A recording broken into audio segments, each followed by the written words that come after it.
Dear students, today we are going to start exercise 3B. State sums are there. Starting with first question.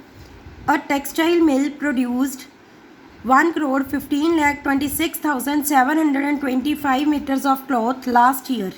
Last year means पिछले साल.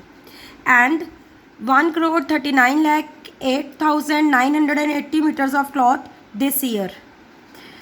Find the total length of the cloth produced in 2 years. Also find how much more cloth was produced this year. अब देखो एक ही statement सब में दो questions पूछे गए हैं. Find the total length. Total you all know keyword है किसके लिए? प्लस के लिए. ये हम शुरू से करते आ रहे हैं. तो हम टोटल लेंथ फाइंड आउट करने के लिए 2 ईयर्स की हम दोनों सालों के लेंथ ऑफ क्लॉथ को प्लस कर देंगे. Now the second question in this. Find how much more cloth was produced this year. जब आ जाए how much more, how many more, in that case we use subtraction to find the required number. जब हमारे पास how much, ये keyword है, how much more, how many more, इसमें हमेशा माइनस करना है आपने. तो मीन्स हम इन दोनों ईयर्स में से बिगर वाले में से स्मॉलर वाले को माइनस कर देंगे and you will get the answer. अब क्यों हाउ मच मोर मीन्स इनमें से कितना डिफरेंस है, कितना पिछली बारी कम था, इस बारी कितना और ज़्यादा आया, ये फाइंड करना है. तो उसके लिए हमने डिफरेंस फाइंड करना है. Now I have done this question in for your class work also. See here, cloth produced last year this much. Metre लगाना ज़रूरी है, यूनिट स्किप नहीं करने. This year this much. Total cloth जब निकला तो हमने दोनों को प्लस कर दिया. You will get this. This is step 1. 2 steps में आंसर आएगा बिकॉज 2 क्वेश्चंस आते हैं. Step 2, more cloth produced this year. कितना ज़्यादा क्लॉथ इस साल प्रोड्यूस हुआ, उसके लिए हमने क्या करना है? We will subtract the both the numbers. For that we will take, common sense है, we will take the bigger number on the top. Bigger में से स्मॉलर को माइनस करते हैं and we will write the unit in the answer also. That's it. Now question number 2. See, I will not solve all the questions. Some questions I will give you in the classwork, but I will discuss all the 10 questions. Keep this video saved in your phone and wherever you want, because statement sums create problems to you people and you will need to go through these videos again and again. Now question 2. How much more is this than this? अब how much more, I told you in the previous question, how much more is the keyword for subtraction. तो मतलब हमने minus करना है. यहाँ पे एक चीज़ पता चल गई. Here we are to find कि ये वाला नंबर इस नंबर से कितना ज़्यादा है. For that we will find the difference. मतलब इनमें कितना डिफरेंस है. तो obviously the required number will be bigger number we will keep on the top. This is the bigger one and smaller number हम नीचे रखेंगे. We will simply do subtraction. ये वाला question is for your practice. I will not do this question. I have discussed, बस you will do now. बस क्या लिखना क्या है? The required number is, that's it. The required number is. कैसे? Subtract कर दोगे दोनों को. Now next question. To make 8 crores, what number should be added to the sum of this and this? अब हमने 8 करोड़ बनाना है. 8 करोड़ बनाने के लिए क्या ऐड करना पड़ेगा? किसमें? सम ऑफ दिस एंड दिस. सबसे पहले तो हमको पीछे से स्टार्ट करना है. स्टेप 1 में सम फाइंड आउट करने को बोला गया. सम क्या होता है? प्लस. इन दोनों को हमने पहले प्लस करना है. जो आंसर आ जाएगा, वॉट शुड बी एडेड आ जाए, वॉट शुड बी सब्ट्रैक्टेड आ जाए, आपने सब्ट्रैक्शन करनी है. ये भी कीवर्ड है and you have to keep the bigger number on the top.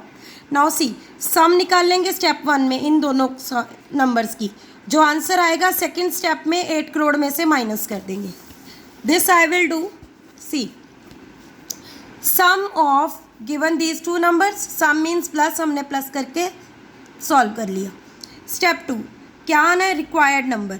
Required number by what number, what should be added है ना. तो for that what we will do, 8 crore को पहले फिगर्स में लिख लिया, माइनस जो फर्स्ट क्वेश्चन का आंसर आया उसको ले लेंगे, फर्स्ट स्टेप का. दोनों को सब्ट्रैक्ट कर दिया, you will get the required number, that's it. Now next question number 4, subtract the sum of this this and this. देखो 3 नंबर दिए हैं, इन तीनों की सम बोली है. तो सबसे पहला स्टेप हमारा होगा सम मीन्स प्लस, हम इन तीनों को प्लस करेंगे. फिर क्या करना है, subtract the sum of this, मतलब इनका जो आंसर आएगा उसको क्या करना है, माइनस करना है फ्रॉम दिस, इसमें से माइनस करना है. सेकंड स्टेप में आप इसमें से इन सब की प्लस को जो एडिशन आएगी उसको माइनस कर दोगे. सेम क्वेश्चन है क्वेश्चन 3 की तरह, बस थोड़ी सी उसकी स्टेटमेंट चेंज है.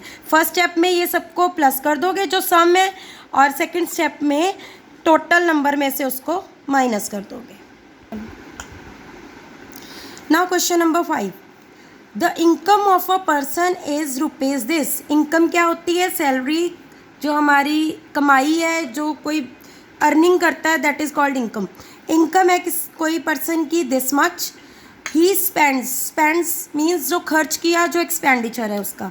He spends rupees this much on house rent. क्या क्या चीज़ों पे वो खर्चा करता है, हाउस रेंट पे 10,500, एजुकेशन पे 1,575 and 5,775 on provisions. What are provisions, eatables are grocery, on that इतना खर्च करता है.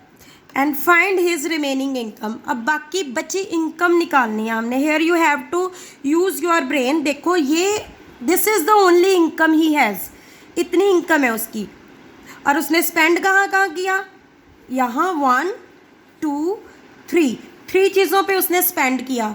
तो क्या करेंगे, हमने रिमेनिंग इनकम निकालनी है. हम क्या करेंगे, पहले जितना उसने स्पेंड किया, जितना उसका खर्चा है, 1 2 और 3, इन तीनों को प्लस कर लेंगे, सारा एक्सपेंडिचर इकट्ठा कर लेंगे. बाद में उसको टोटल इनकम में से माइनस कर देंगे. 2 स्टेप्स में चलेगा ये क्वेश्चन भी, और इसका सोल्यूशन मैं आपको कराऊंगी. See the question here now. Step 1, money spent on house rent. House rent उसने इतना दिया, एजुकेशन पे इतना खर्चा किया, प्रोविजंस पे इतना खर्चा किया. तो टोटल उसका एक्सपेंडिचर क्या हुआ, टोटल मनी स्पेंट उसकी क्या बन गई, कितना उसने स्पेंड कर दिया. तो सबको प्लस कर लेंगे. प्लस करके सेकंड स्टेप में टोटल इनकम हमें दी हुई है, ठीक है ना. Total income we have. Now total money इतनी आ गई जो उसने स्पेंड कर दी. अब बाकी कितना बचा उसके पास, रिमेनिंग निकालने के लिए क्या करेंगे, माइनस करेंगे. तो इन दोनों को वैल्यूज़ को माइनस कर देंगे. यहाँ पे ध्यान रखना है रुपीज़ में आएगा सारा, क्योंकि हम मनी की बात कर रहे हैं. यूनिट को स्किप नहीं करना. बाकी के 5 क्वेश्चन नेक्स्ट वीडियो में करा रही हूँ.